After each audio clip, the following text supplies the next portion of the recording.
Hey Donna, how you doing? Hi, Jim. I'm great. How are you? Trying to stay warm here in Texas. I can tell you that. This renewable energy we got out here in Texas, we got 10,700 of those turbine windmills out there, and they're frozen. And Right. they were saying that to get them, the energy it would take to get them going would take more than what they could actually produce. So we've got some problems here, and it's we were hoping to get up to 34 degrees today, and we're at 30. So we Yeah. didn't quite get above the freezing mark. Ever since Sunday night, we've been above freezing about 2, maybe 3 hours, and that was yesterday. Right. And for Yeah. you guys, it's unheard of. So you're not used to it. You're No, not used we're to your infrastructure mm-mm. is not capable of handling this type of deep, hard, cold winter. Freeze. Yeah, exactly. Because we've done a good job in the past. We really have with the hurricanes and all of that. Because my daughter lives there on the west side of Houston, and she has never lost power during a hurricane, even Harvey, as bad as that was. Wow. But this one here, there's people getting knocked. There's just millions of people without power, and it fluctuates and all that. And one of the problems is when they do that rolling blackout deal, when they get Mm-hmm. to the commercial wells that pump the water, they start pumping the water and then they get cut off again. So it's really makes it tough. It really makes it challenging. So Yeah. people, I've been very fortunate and very blessed here living in the country because I did not know that this power system we have out here, this grid, we are tied into, or the communications tower with the cells and all the Hmm. emergency stuff, it's tied in on the same grid. So that's why they can't cut that one off. So I've been very, very blessed Wow. because, Yes, you have as been. I understand, there's different grids for residential, different grids for, commercial. And of course the towers, they got to keep those things going. They really do. Oh, Anyway, I forgot, I forgot to say, welcome to the show, ladies and gentlemen. we're excited you're here. Oh, yeah. I mean to tell you. And the messages of inspiration and hope is proudly brought to you by the good guys at the 6minutewebinar.com. And we have got a great opportunity to offer folks when I say a great opportunity, the 6 minute webinar has got a training webinar coming up on the 27th of this month. Okay. Now, if you inbox us, just send us an email here at, here we go, inspiration at E360 TV, and says, I'd like to attend the webinar for free. That's a 3 hour block of instruction, and you will leave there with your very own 6 minute webinar. How about that? That is I mean, awesome. Don McGrath. He created the Script Pal program. Get my tongues going there. Get my P's going. Script Pal program. And Don figured it out. And you just answer 40 specific little questions that's pertinent to you about your 6 minute webinar. The one thing you want to promote. You push the button submit. The questions and the answers come together, and it's delivered to your inbox in your email in less than 1 minute. It is like lickety split. It's done. Yeah, it really is. And all you got to do is just email us there. And we are sponsored by the 6 minute webinar. And be sure and stop there and check them out because you'll be glad you did, especially if you're struggling with your product or your service or whatever, and you're just trying to figure out how can I, you know, attract the ideal client. Well, the 6 minute webinar is the one for you. And don't take my word for it. Let's hear what a young lady has to say here by named Angel Marie Monticelli. We'll be right back right after this brief message.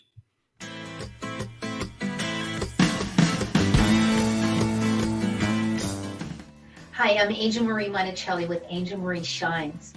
And I had the pleasure, the honor to go through training for the 6 minute webinar. Oh my gosh, this webinar and how it's structured and how they teach it. Thank you, Speakers Pathway Coalition. Thank you, Don McGrath, and the whole team for the 6-minute webinar, because you made it so simple, easy. And the way you lined it out with the outline, I can reproduce it. And I'm already getting the engagement. I'm getting people that are coming back that are saying, oh, I love this webinar that's so short, so to the point, and I love your products and what I'm selling, but then what I'm also, the services that I provide, and I do for any of this because I have the framework. So thank you so much to the whole team, because the 6-minute webinar totally rocks. Thank you.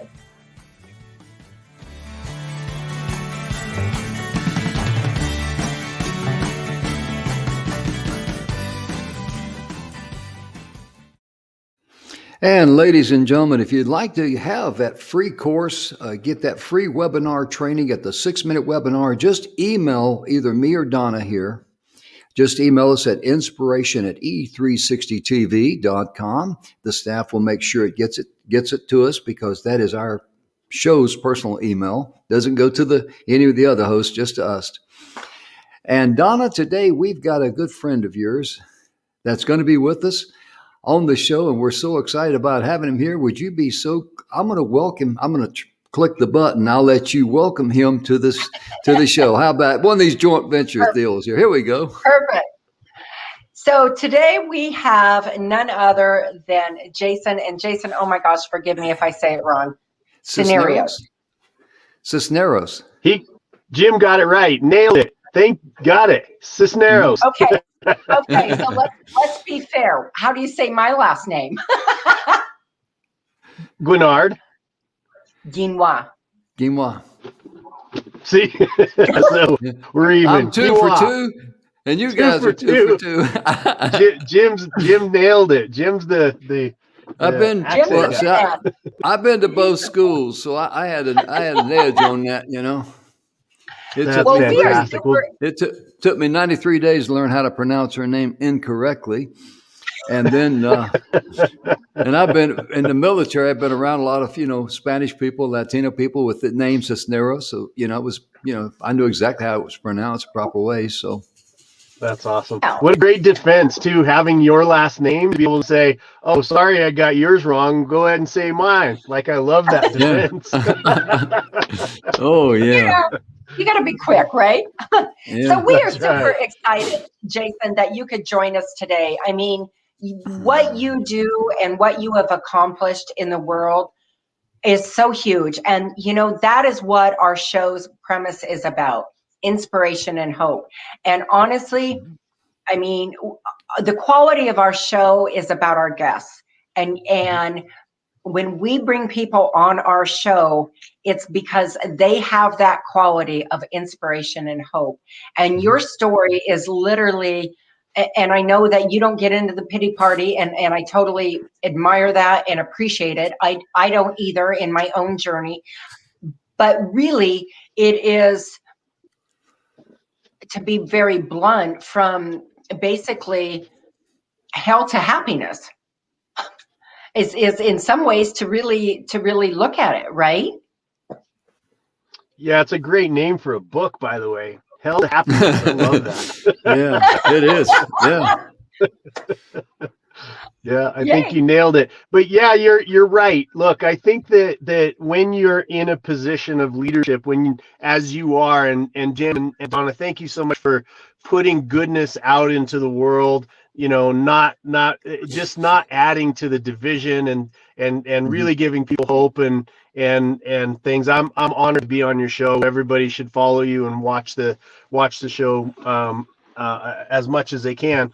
But to your point, is that when we're telling our story to get attention, right? It's the wrong way to utilize our story. You said the word inspire, right? To lift up. Our message should never be, well, look, if you're going through something and you're healing and you're on your way up to your leadership role, it's different. You need to tell people that can do something to help you in your journey, right? Not as a pity party, not to get attention, not to have people surround you that enhance your weakness, but rather those that can lift you into your strength. And and that's where the story, I get invited because my story is compelling. I mean, it's a adopted father that went to prison for attempted murder of me and my mom when I was 17. Years of torture and abuse before that.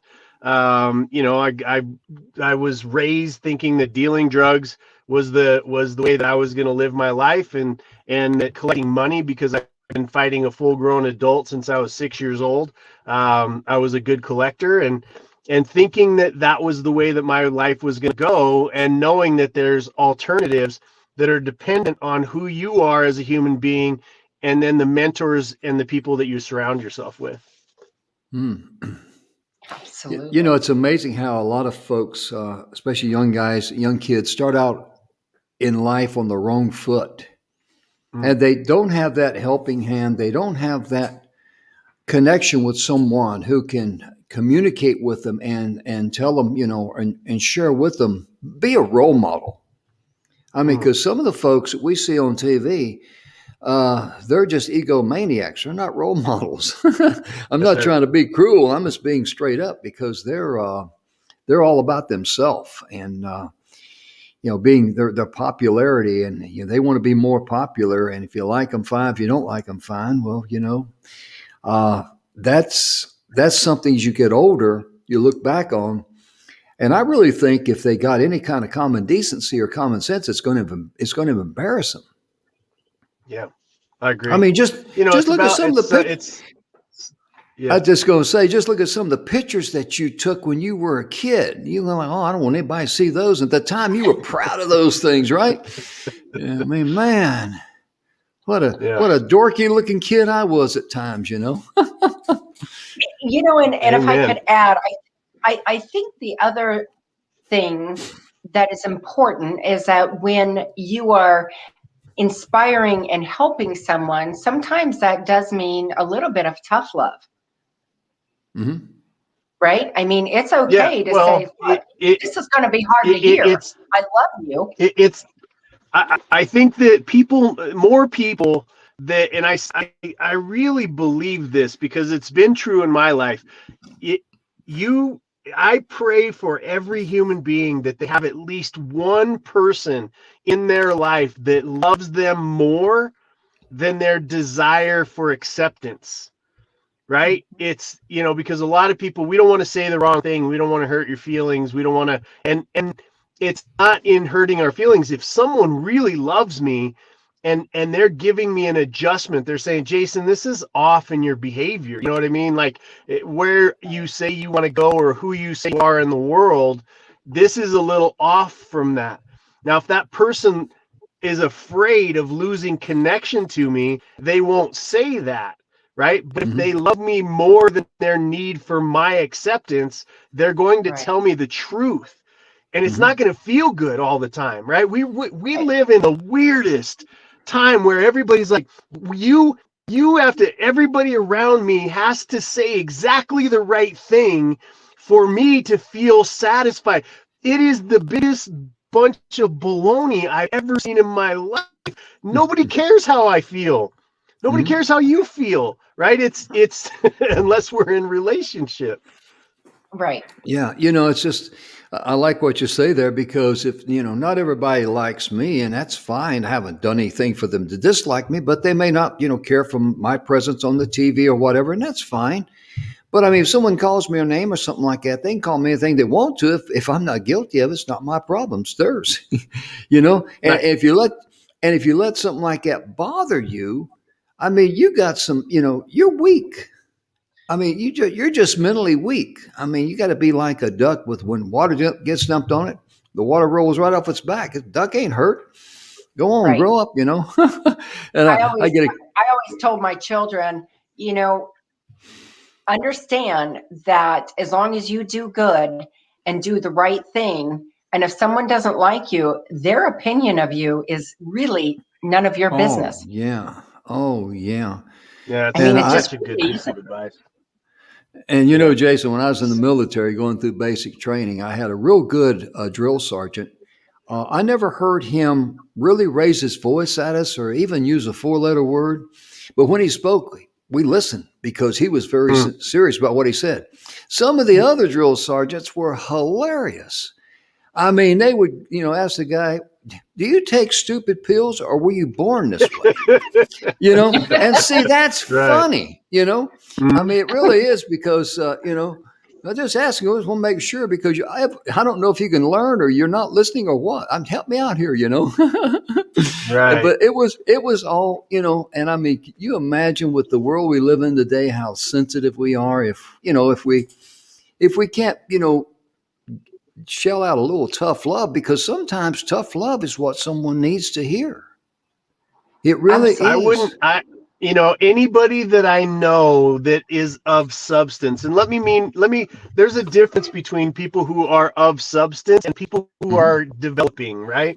Somebody of substance it's like a brand, right? Everybody thinks, Coca-Cola's got a great brand and each and every one of us has a brand and it's built. And I learned this from one of the greatest marketing minds on the planet, who is a dear friend, who's been a mentor of mine for years, launched Oprah's career, turned around CBS, rebranded the award, the Oscars and Fox News and all of these brands were his brands, right? And he's not very well known because he's in it, right? Like he actually won an Emmy for his work, which I've never heard of. But he said something that I used to interview him like every Thursday so I could get his brain. And he said something one time that of all the conversations stuck with me the most. He said, Jason, your brand is built in the bad times.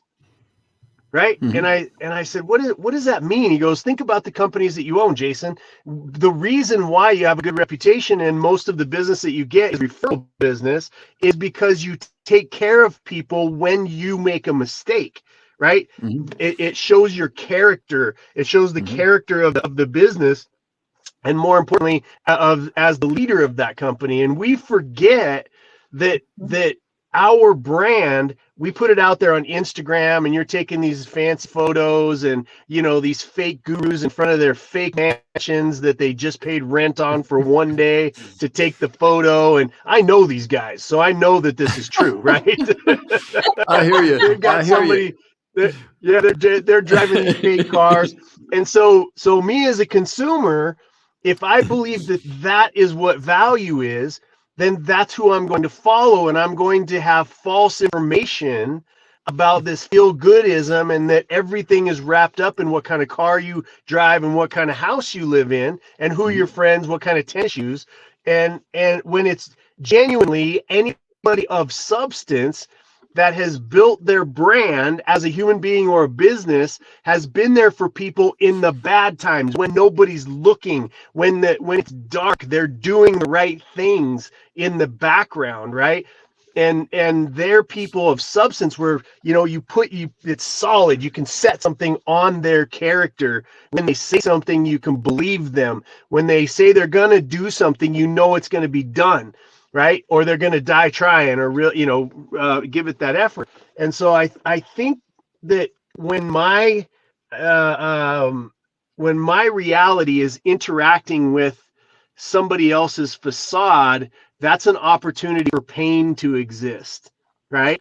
When I'm looking for people of substance, the people that are around them are going to speak loudly of how well they have helped them, how much they're going to speak well of their character. You don't need a marketing campaign. You don't need an advertisement. You have people's experience with you. And I think that we should, as a nation, be looking to build substance rather than a facade. That's all. Yeah. You're exactly right, because I tell people that, all the things that's going on here in Texas, the news and all that, yes, we got some problems, and renewable energy is not there yet. We got 10,700 of those wind turbines out in the West Texas area, and they're frozen, and it would actually take more power to get them going than what they can produce, so that's not an answer.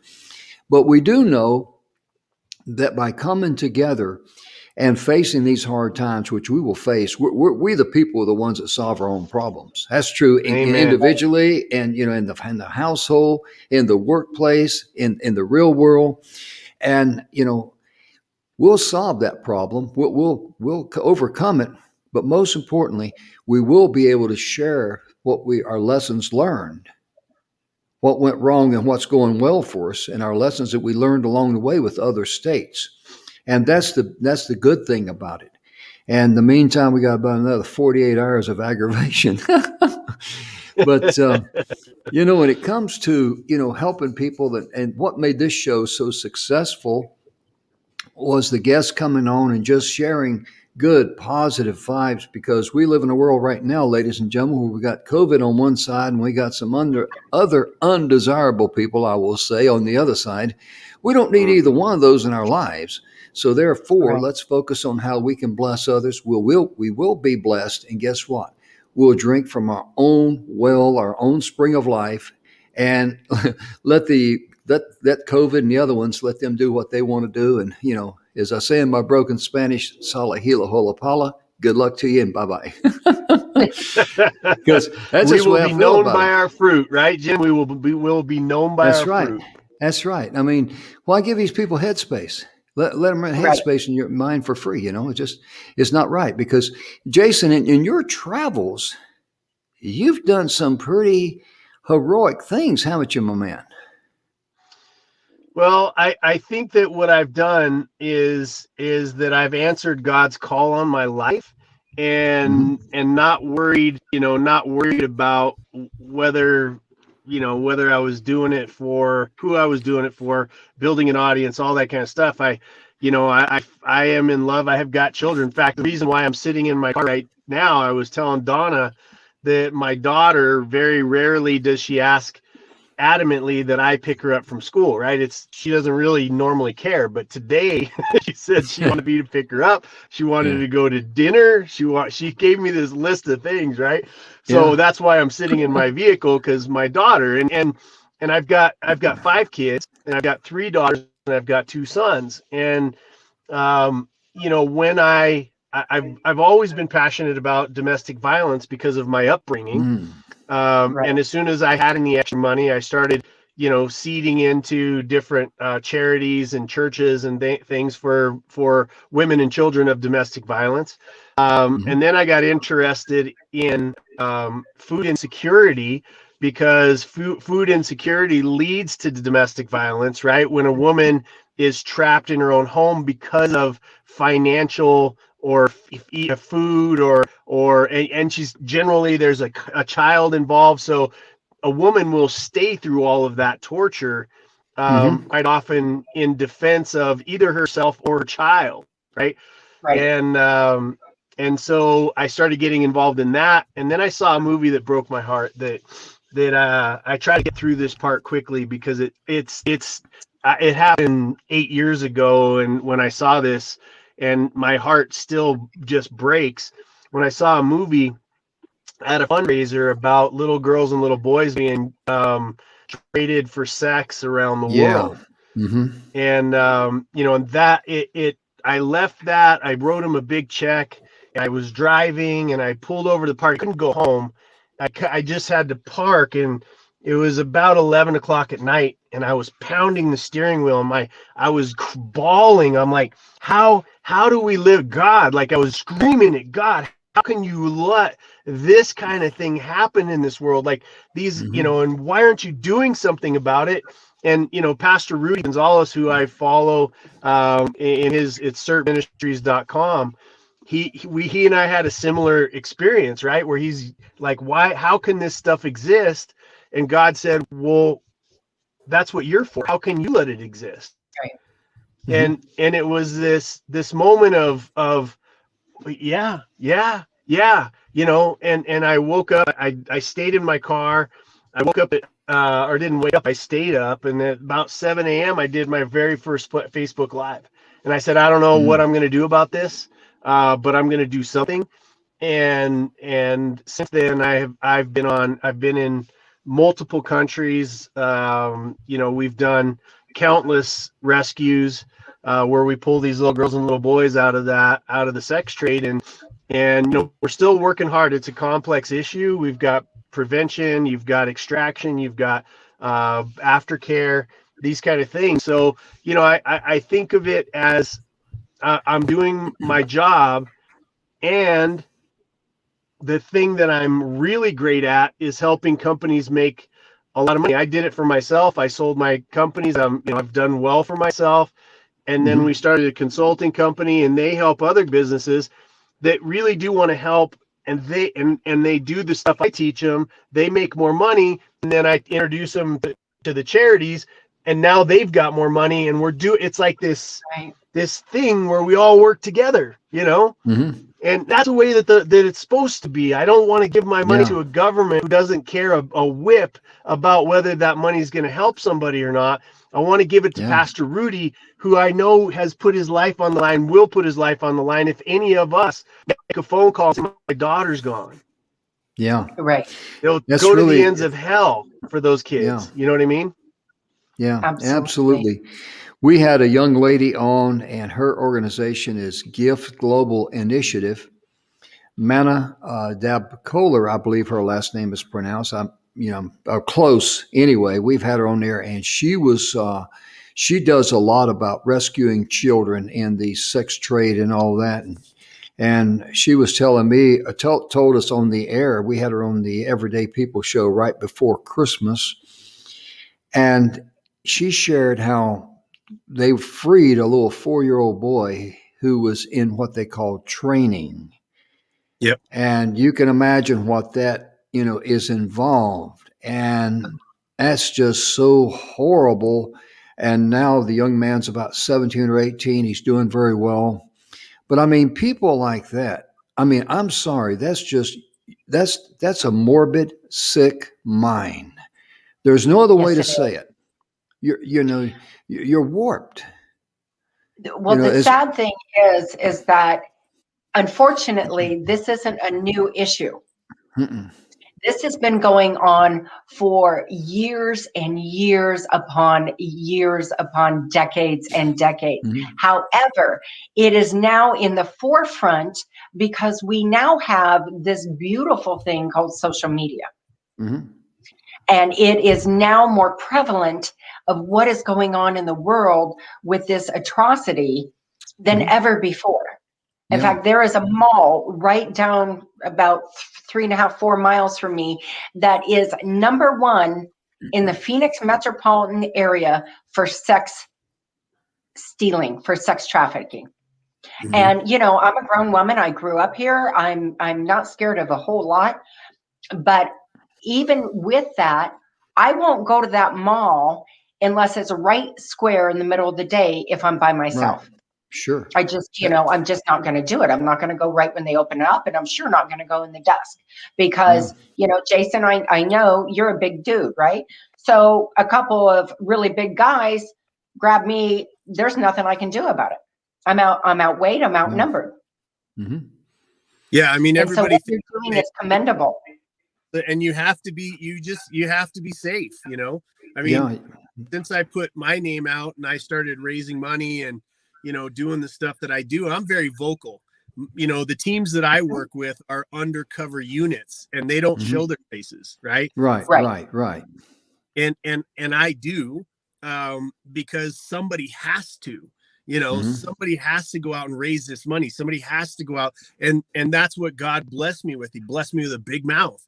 And and he's protected me but I have to have 24-hour surveillance on my children, wherever they are. I have to have somebody watching them.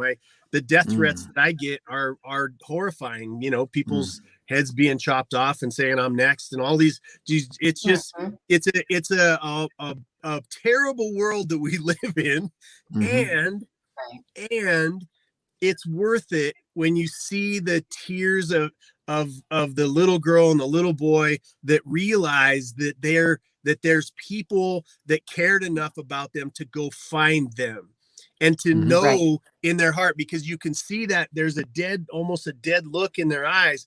And then when they realize that somebody's there and they don't have to go back, and that these people that are coming in are not the ones that are going to be taking advantage of them, there is an overwhelming coming back of their spirit it's hard to explain unless you've actually seen it, but there's that hope that returns, and there's a relaxation of going, oh my, thank God, right? And that's what, when they say why aren't they doing more? We are the they. Jimmy Rex is the one that coined that phrase for me. We are the they. We've got to show up. If it's our money, if it's our business, if it's our voice, if it's crashing doors, if it's prevention, technology, whatever it is. We as a society need to band around our most vulnerable. And to Jim's point earlier, there's a list of places for us to check the box of where we're a victim in this world. I have a very simple definition of what a victim is. It's someone who has had choice removed from their life. Okay. Yeah. If you have a choice to watch this show or to complain about it or to have a cell phone, or we didn't say the right word or use the right terminology or refer to the right gender or whatever your complaint is, you're not a victim, because you have full and free autonomy to be able to make that complaint on a cell phone, in a house, with a full belly. I don't want to hear that crap anymore, because there's true prisoners, there's true victims in this world that need us to stop acting like babies and self-entitled brats that the whole world is set up to make sure that they use the right words with me, And who am I but just a straight white Christian guy who everybody hates as soon as I walk into a room because of that, which is racism. But you said something, and I just want to expound on it, that when you go in, and we as a society go in and rescue these children, and the hope and light comes back in their eyes, what we have to remember, and being a mom, I'm probably going to get a little weeby here, but being a mom, they are our hope. They are our future. And it's just like, I'm one of those women who is adamant about animals and children. They're the most selfless and most vulnerable.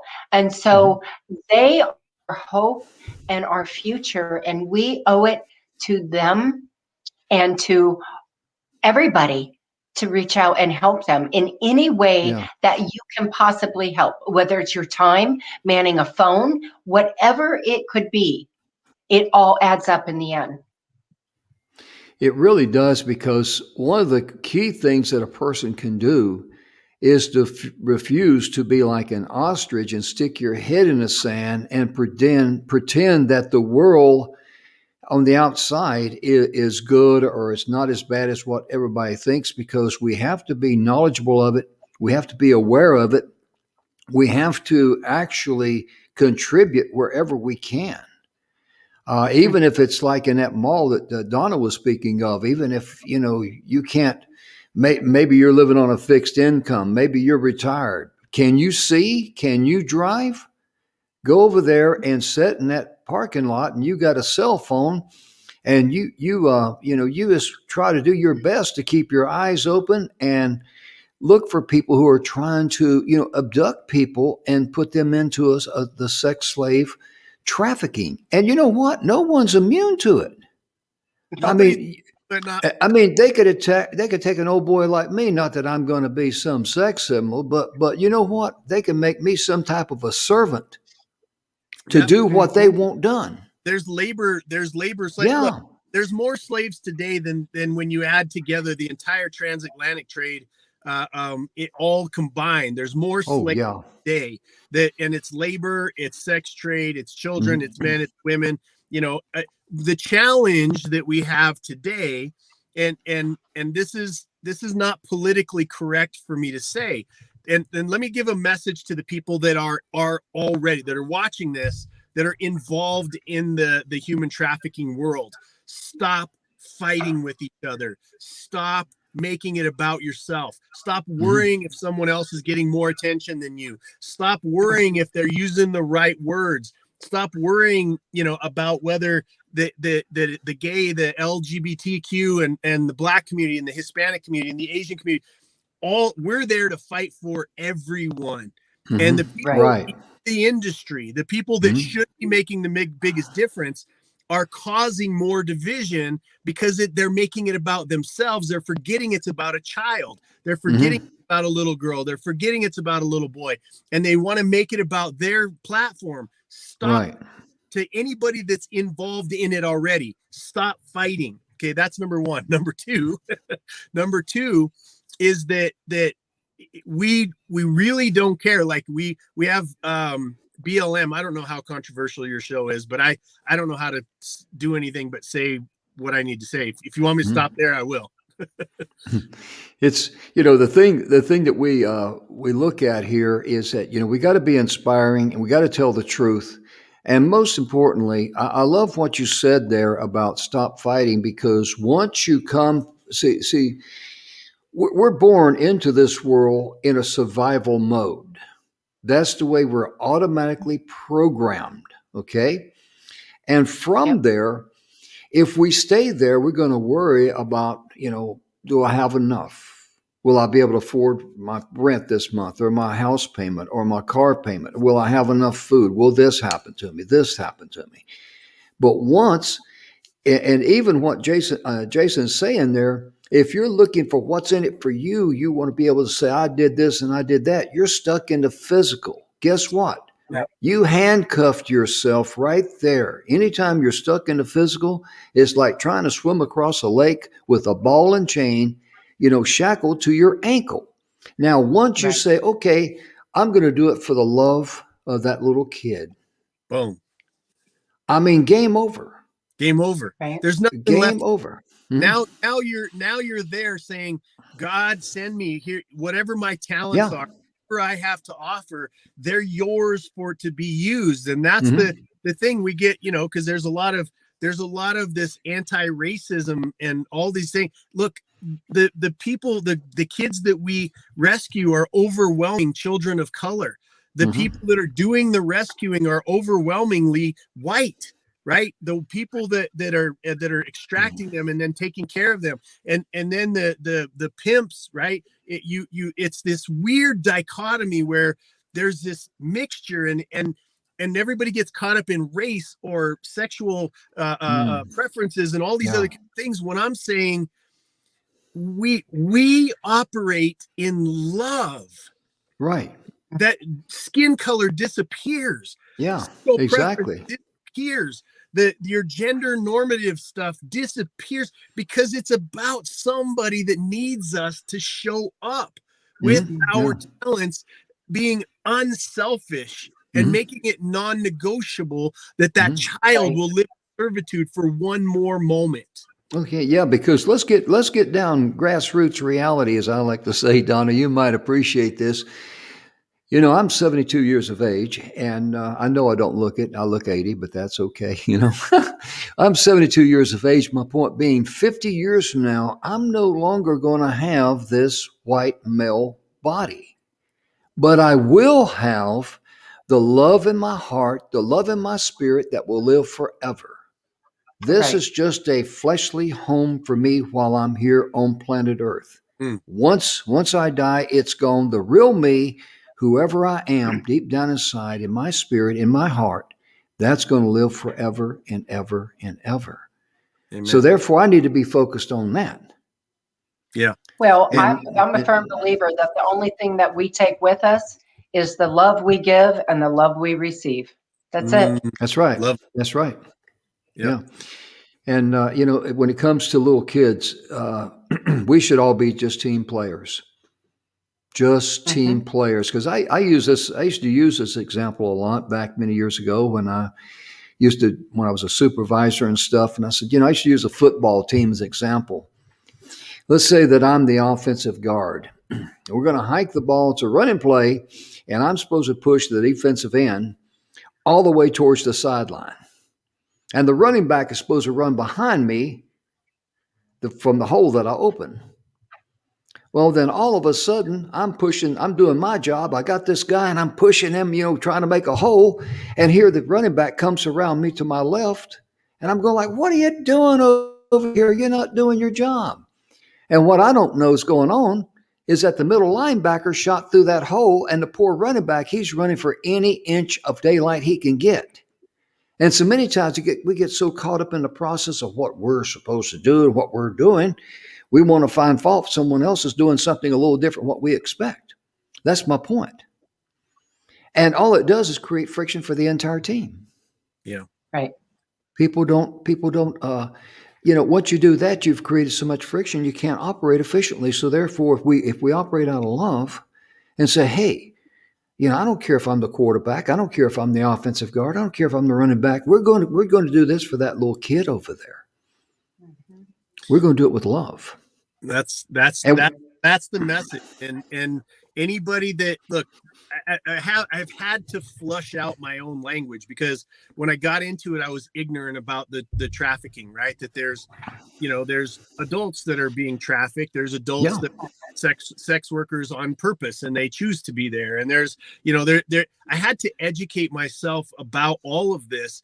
And as I've navigated that, Jim and Donna, the thing that always is true, regardless of who I run into, is that everybody is looking to be loved.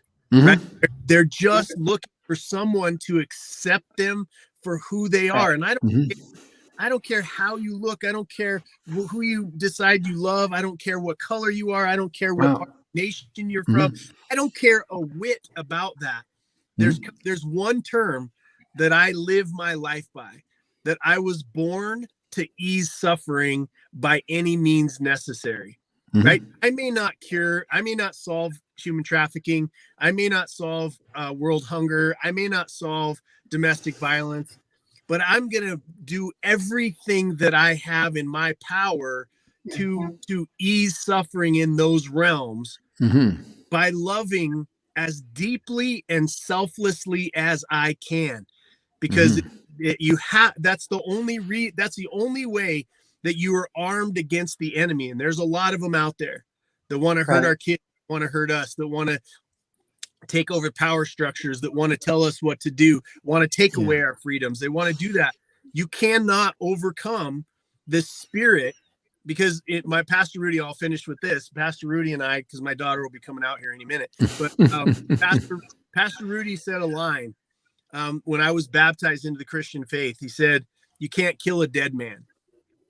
Right? You can't kill a dead man, because this body, I'm already a dead man, because I died to my calling of Christ in my life, and you can kill this body, but you can't take away, like Paul in the Bible, was it at his strongest when he was imprisoned, right?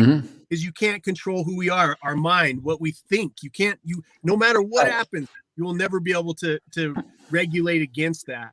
And so I'm here as a servant, and you can't kill a dead man. So therefore you cannot scare me with your threats. Absolutely, Donna. Because, Donna and I, we think a lot alike, and on all fronts, and we're we call each other cousins, and it gets a little inside joke between us. But most importantly, when it comes to Donna and the way we think and all that, we're always focused on what we can do for each other, and that's what true friendship is. And people who are only interested in buttering their own bread, ladies and gentlemen, they're very selfish. And they don't realize that by being selfish, they rob themselves of the true riches of life. Amen. They create their own barriers in their life. They really do. I mean, I say this openly and honestly because I believe this. You're not going to be blessed if you're not blessable. I mean, you're not going to take a kid down to the toy store and say, you know what, you weren't as much of a brat this week as you was last week, so I'm going to buy you a toy, That just doesn't happen. And Yeah. And the same is true with the universe, because everything's a vibration. And we had a guy on, Tim Ringo, yesterday. He talked about everything was in rhythm, right? And that was a tremendous show. And I really got a kick out of Tim. He talks about everything, even our heart's in rhythm. So, everything's a vibration. We're in rhythm. And when we're in love, I'm talking about the agape type of love, the purest form of love, not the carnal type of love. That's easy for a teenager, but as you get older, the agape type of love, um, that's when you're actually alive. That's when you're actually living. That's when life is worth living. And when you give to others, and I know Donna's done this many times, Donna, the feeling that gives you in your heart is a feeling that money cannot buy. Right? Because you just made somebody's entire day, maybe their year. And I have always, a long time ago, I worked in retail, and I suggest it for everybody going out because it teaches you so much. And when you're always in retail, you're going to have a cranky customer. And I always said to myself, okay, this is somebody's mother, father, brother, son, daughter. We don't know the storm that is in their life. And so the best thing I can do is just give them a smile and be as gracious and kind as I can be. Because that might be the only thing they have that was good in maybe an entire month. Mm-hmm. Yeah. I'd like let me share something here real quick, if I may, before I forget it. Donna knows that I've got a sense of humor. And one day I walked into a store, and one of the things I like to ask the cashiers, especially the young kids, I'll look at them and I'll say, do you accept out-of-state cash? And they'll look at you. And then this one lady, she started laughing. Then she said something to me. Well, I got ready to go. She says, sir, thank you for that laugh. I really needed that. She says, I hadn't laughed in a long time. And that's just a little dumb comment that I did just to make someone, but think about that. Think about the many times we pass up the opportunity to send someone a text or an email or a message and just say, I'm thinking of you. It's so easy. It's so easy to let somebody know that they matter. Mm-hmm. That it only costs you your own ego, and the less ego you have, the better off you are. I'll finish with this, and then I've got to go. But I learned a long time ago that God put me on this planet to be the best me that I could possibly be. And if you stay in that one sentence, you're going to stay in pain for the rest of your life, because it's about you. There's an addition, there's a comma that moves on to say, for the purpose of serving other people, because that is where my joy will be found. Is it the smile of another, the eyes of another, the tears of another that you caused because you have freed them, not just from bondage, but from suicidal thoughts or from a bad day or whatever it is. We are so powerful with our tongue and with our intention that if we just knew that giving it away would fill our tank every single day and bring to bear God's great resources of creation to our fingertips, we would give and love and serve and sacrifice more and more each and every day. And that's the goal that I have for myself and my family. Absolutely. When you were talking about Miss Suicide, it reminded me, we had Rennie Gabriel on our TV show. We also had him on our radio show. And Rennie likes to give 100% of the profits from his book and a couple other things he does. He gives profit to an organization called sheltertosoldier.org. And they take these dogs and they work with them from 12 months to 18 months to train them. These can be any kind of a dog. It can't be a Chihuahua, but it's got to be, a good sized dog. And they give one to a soldier, and every single soldier that has received one of these service dogs, they have not lost one soldier to suicide. Dog is a metaphor for unconditional love for its compatriot. That's all I want to be. I want to be a big dog, Jim. Right. I hear you. Well, you know what? What a wonderful world this world would be if everyone had the heart of the family dog. You know, Amen. think about that. Absolutely. Amen. I mean, you can be The so heart ugly. You and got the to. courage. Oh yeah. I tell people you can be so ugly. You got to sneak up on a glass and catch, get a drink of water, but a dog will still love you. That's funny. My mom always told me I had a face for radio. So, you know. Yeah. I Look, hear you. I gotta go. I hope we can do this again. I mean, what an amazing show that you guys are putting on, and a blessing to the rest of the world. I'm gonna make sure that I share your stuff with my people. We call ourselves Misfit Nation because we're all a bunch of misfits, just loving each other and overcoming mistakes. So thanks for having me. I love I'm this really glad. Thank you, Oh, Don. thank you, Jason. Really enjoyed having you on there. And, we'd be glad, appreciate you sharing anything. We'd like to have some of the other folks on. And I'm an old Vietnam vet. So, if they can put up with me, they got to be good people. And we will definitely swing back around and have you back again. Yeah, definitely. All right, guys. Thank you so much. Enjoy the fact that your daughter wanted to spend some time with you, brother. It's everything. It's everything. Love you guys. Oh, yeah. Thank you now. We'll see you later. Bye-bye. Bye-bye. Wow, Donna. Isn't he awesome? He really is. I mean, I knew, you shared with me, he was very passionate about what he was doing, and especially about helping kids and the sex trafficking and all that, because that's a dangerous type of thing to do. It is extremely dangerous. And with Pastor Rudy, I mean, this is an organization that they don't go about it willy-nilly. There's nothing. They are physically fit, as you would have to be to go in and do rescue missions. Yeah. But it's everything from the very front, from finding them to once they're rescued and bringing these children back and getting in, or adults, but getting them into a place where they can receive the help that they need after undergoing captivity and the atrocities that they have unfortunately have had to go through.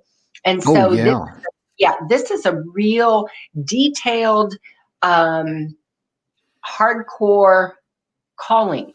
It's past a mission. It's a calling, right? It is a calling that this entire group does, and it is incredibly beautiful. And Jason will put on Facebook, "Okay, guys, I'm going dark for a while. See you in a few." So when he goes dark on Facebook, it means he's going out on a mission to rescue. Because you got to understand, when you go into those places, you're robbing them of money. Oh, yeah. Because that's their livelihood. That's how they, it's just like going into to a drug dealer's place and taking his drugs. You're talking about, whoa, that's a good way to get yourself killed in a hurry. And I mean, that takes a lot of courage. I mean, you got to, really tip your hat to that, Wow. I mean, it's just, and I think about little Manna. She goes in right now. I don't want to say where she is, but I know where she is. And I'm telling you, she goes, she's a very brave young lady. If you go to her website, is GGI, G as in golf, G as in golf, I as in indigo, USA for USA, is it org? Yeah, I think it is .org. The giftglobalinitiative.org. And I mean, she's like that. She's, these are tough people. Well, and one of the things that I would like to talk about real quickly is that even in our day-to-day lives, when we are in a grocery store or we're out at shopping somewhere, doing whatever, take a moment to look around you. Because there are people who will go in and I see it all the time on my Facebook groups in my community that I'm in, and that they will talk about these guys were casing their children. They were trying to take their children and take them into slavery or sell them in adoption or whatever the case may be. So always be vigilant to your surroundings to be able to help somebody else. And us guys out there, when we're out there, it would not hurt us to, just sit for a moment in the car and look around the parking lot and just observe what's normal. Because if something's not normal, it's going to hit you in the gut. You're going to feel it. You're going to see it. It and will. You just think, if you were able to prevent a little kid from being abducted my goodness, how frightening that would be for a child. Right. Well, and how frightening for the entire family. Yeah, exactly. I mean, Yeah. most of us are parents, and I can't imagine if my child were to have ever been abducted when they were little. And I can tell you, knowing me and my personality with my children, there would be no stone unturned until I found my child. Yeah. I can believe that because I know you, because it's just, what's right is right. What's wrong is wrong. Wrong is wrong, right? And there is no gray area. It's like my dad said, it's black and white. There's no gray area there. If it's right, it's right. If it's wrong, it's wrong. And, it's really sad that we have people that's that warped in our community and in our society that could, just steal a little child away from their family and do something like that to them. Right. That's horrible. That's horrible. Those are horrible people. It is the dregs of the earth. Yeah, and if someone's watching the show out there and say, hey, and they're one of those people and they don't like it, well, I'm sorry. You're a horrible person. I mean, I'm not going to sugarcoat it for you. Right. It's just what's right is right. What's wrong is wrong. And when you harm a little kid, it's going to come back on you. It's just that simple. It really is. It really is. It's very simple. So, the one of the beautiful things that, going back to Jason real quick, is that he was he had a lot of unsuccesses, shall we say, in business. And until he, learned from them, now he owns over 24 businesses, over 24. And he is a consultant for numerous celebrities, people that we all see and hear on TV. And he just gives and helps. And the beautiful thing that I love about Jason is how he helps people to be able to help people. And I think that's a gift. I really do. Because, so many times, like he said, like we were talking about, you said, Jim, some people are just in it for themselves, right? Yeah. But he teaches, how to grow the business and how to, I guess for the lack of maybe the right word, make the business glow. Grow and glow by being able to be a blessing to other people. Absolutely. Because it's really amazing how, he's got over 24 businesses. And what does that tell you out there, folks? Right. Because when you're doing the right thing and you're coming from the heart, you're going to be blessed. There's people out there who would love to have one business that is successful. Right. And Jason would be the first one to tell you, I don't know him that well, and I'm sure he wouldn't be offended if I said this. He'd probably be the first one to tell you, I'm not the smartest guy in the world, And the most successful people aren't the smartest people. But what they are, the very common ground is that one of the most common, factors or the foundations. We're almost out of time, maybe. I better hurry up. One of the most common factors or things that some of the richest men in the world had, they had a great mother. And like I said one time, and I was doing an opening there at the church there we were at. They asked me to do the announcements, and I did. And I said, well, happy Mother's Day. And I said, wishing all the mothers out there a happy Mother's Day. And I said, it's really true that mothers really build character. Just take a look around in this room. How many characters we got in here? And but it's true. The hand that rocks the cradle will rule the world. That's a lot of truth in that. A lot of truth in that. Yes, there Well, is. well, we're about out of time, ain't we? I guess we are. Darn it. We have so much fun. We get together, Donna. It really is. And having Jason really on, we got to send him a thank you note for that, and just really appreciate it. And Donna, thank you for introducing us to Jason. And thank you so much, ladies and gentlemen, for tuning in. And on behalf of Donna and Jason, I'm Jim Grant. We appreciate you. We'll see you tomorrow. Have a wonderful day. Bye-bye. Bye, folks.